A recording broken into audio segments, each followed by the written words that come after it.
আসসালামু আলাইকুম। সকাল সকাল চলে আসলাম গ্রাম বাংলার প্রকৃতি দেখতে। আসলে গ্রামের মজা তো গ্রামেই, এটা কি আর শহরে ভোগ করা যায়?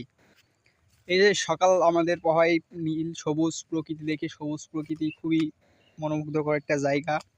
তো আমি আসছিলাম মাঠে, খুবই সুন্দর লাগছে। তো আপনাদেরকে একটু দেখাই যে আমাদের গ্রামটা কত সুন্দর আর কি। তো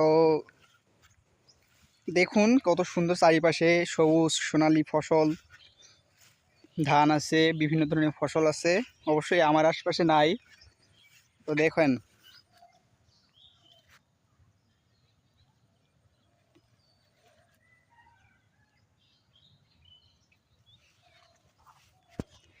তো দেখতেই পেলেন কত সুন্দর সুন্দর ফসল আমাদের এখানে, কত মানে কি সুন্দর লাগতেছে যে।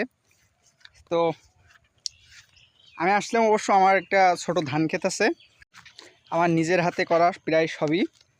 আর সেই ধানটা আজকে দেখতে আসছিলাম, এই যে সেই ধানটা, এই যে এটা। তো কেমন হয়েছে জানি না।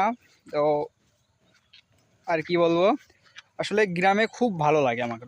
আর শহর তো কোলাহল, গ্রামটা খুবই বেটার। গ্রামে যারা থাকে এটা তারাই বলতে পারবে গ্রামের মজাটা। তো সবাই ভালো থাকবেন, আল্লাহ হাফেজ, দেখা হবে কোনো মিনি ব্লগে।